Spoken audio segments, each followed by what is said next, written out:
Commerce गुरुजी channel पर आपका स्वागत है। जैसे कि हम आपको सभी टॉपिक सॉल्व करा रहे हैं, वैसे ही आज लेकर आए हैं हम समायोजन प्रविष्टि कैसे की जाती है ये समझाएंगे। तो ये क्वेश्चन भी वही लाए हमने।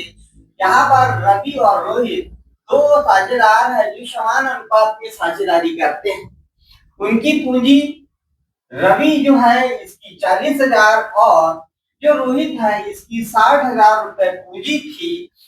और वर्ष के अंत में खाते तैयार करने के बाद जब वर्ष के अंत में फाइनेंशियल ईयर जो होता है उसके बाद में खाते बंद कर दिए गए तो पता चला कि साझेदारों को पूंजी पर 5% वार्षिक की दर से ब्याज नहीं दिया गया है। अर्थात इन्होंने जो पार्टनरशिप डीड बनाई हुई थी, साझेदारी संलेख जो तैयार किया था, उस संलेख में इन्होंने 5% पूंजी पर ब्याज देने की बात रखी थी, लेकिन इन्होंने पूंजी पर ब्याज नहीं दिया।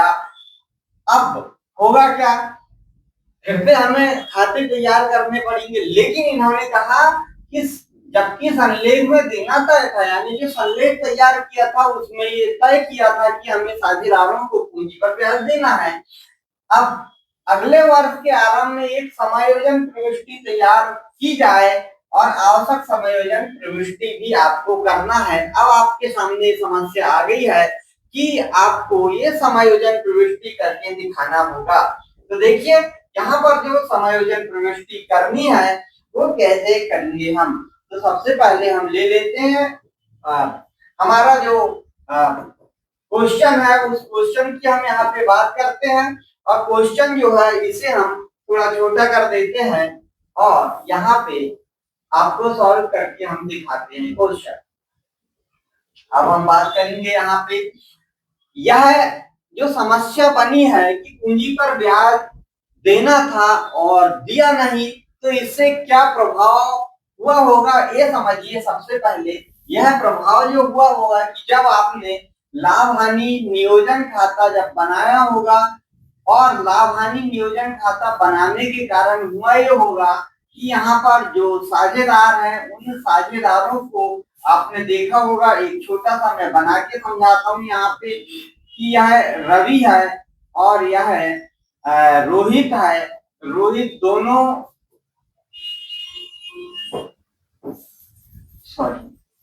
रवि और रोहित दोनों को लाभानी जो खाता बनाया हमने, इस लाभानी खाते में यहाँ पर आप देखेंगे कि जो अमाउंट है, हमारी जो राशि है वो राशि यहाँ पर शेष के रूप में लिखी रही होगी। जो भी हमारी अमाउंट है मान लीजिए 10,000 रुपए है और अब यहाँ पर यदि पूंजी पर ब्याज देना था तो पूंजी पर जो ब्याज है वो रवि को मिलता मान लीजिए 1,000 रुपए और रोहित को यहाँ पर ब्याज मिलता कितना, मान लीजिए 4,000 रुपए।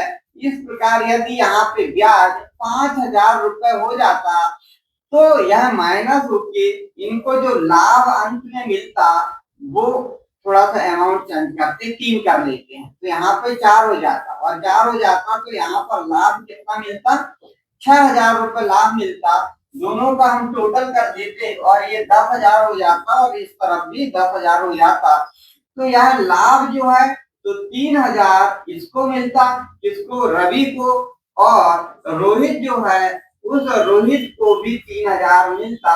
इस प्रकार से लाभ का विभाजन हो जाता। लेकिन इन्होंने क्या किया, इस क्वेश्चन में यह पूंजी पर ब्याज नहीं दिया और नहीं दिया तो इस लाभ का विभाजन जो होना है वो लाभ का विभाजन रवि जो है इसको 5,000 मिल गया और रोहित है इसको भी 5,000 मिल गया। इस प्रकार की ये समस्या आई। ये मैंने आपको एक एग्जाम्पल दिखाया। वो क्यों दिखाया, क्योंकि इससे आपको यह क्वेश्चन समझने में बहुत सुविधा होगी और आप इसे आसानी से समझ पाओगे। अब आते हैं हम वास्तव में जो क्वेश्चन है उसे सॉल्व करके दिखाते हैं आपको कि ये क्वेश्चन सॉल्व कैसे किया। यह बात समझाने से आपको ये क्वेश्चन, अब कोई भी प्रकार का ये क्वेश्चन आता है तो आपसे गलती नहीं होगी इसमें। अब देखिए दो साझेदार हमारे पास रवि और रोहित। रवि है और दूसरा है रोहित, और रोहित दोनों साझेदारों ने क्या काम किए हैं कि यहाँ पर इन्हें पूंजी पर ब्याज देना था, पूंजी पर ब्याज देना था और नहीं दिया है तो कितना देना था पूंजी पर ब्याज, ये भी आपको पता होना चाहिए। तो हमें मालूम है कि यहाँ पर उन्होंने कहा कि 5% हमें ब्याज देना था। तो रवि की पूंजी कितनी है, 40,000 है, और इस 40,000 का 5% देना था, अर्थात 2,000 रुपए रवि को देना था ब्याज के रूप में।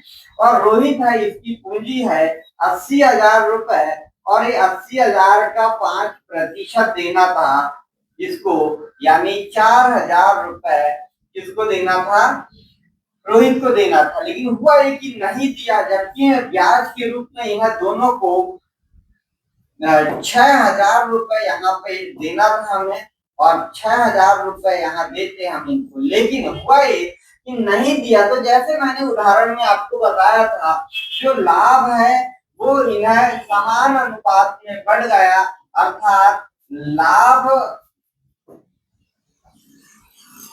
दिया गया इनको, इस 6,000 का समान अनुपात में बांटेंगे तो 3,000 किसको मिल गया, ये रवि को मिल गया 3,000, और रोहित जो है इसको भी 3,000 मिल गया।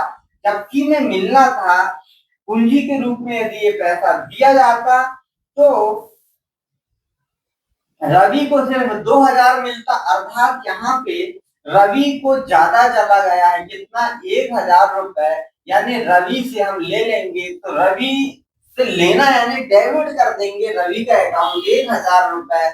और आप देखिए रोहित को देना था हमें ब्याज के रूप में 4,000 रुपए, लेकिन अभी मिला कितना है, सिर्फ 3,000 रुपए, अर्थात इसे और देंगे, यानी इसको 1,000 रुपए हम क्रेडिट कर देंगे इसका खाता।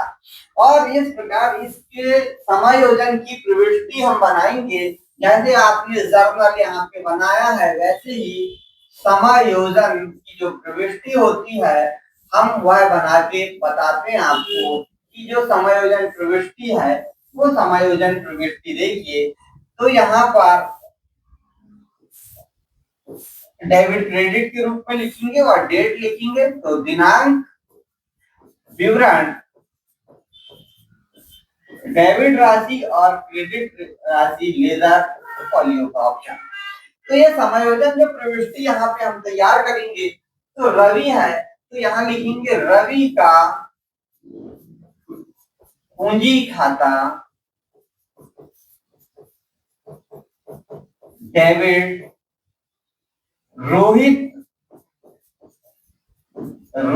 के पूंजी खाते से, और हम लिखेंगे समायोजन किया गया, और 1,000 डेबिट कर देंगे और रोहित के 1,000 क्रेडिट कर देंगे। इस प्रकार दोनों के खातों का यहाँ पर समायोजन हो जाएगा और हमारे खातों में जो मिस्टेक हुई है वो सुधार हो जाएगी। इस प्रकार समायोजन प्रविष्टि की जाती है। आपको वीडियो पसंद आया तो अपने दोस्तों को शेयर करना ना भूले। आज के लिए इतना ही, नमस्कार।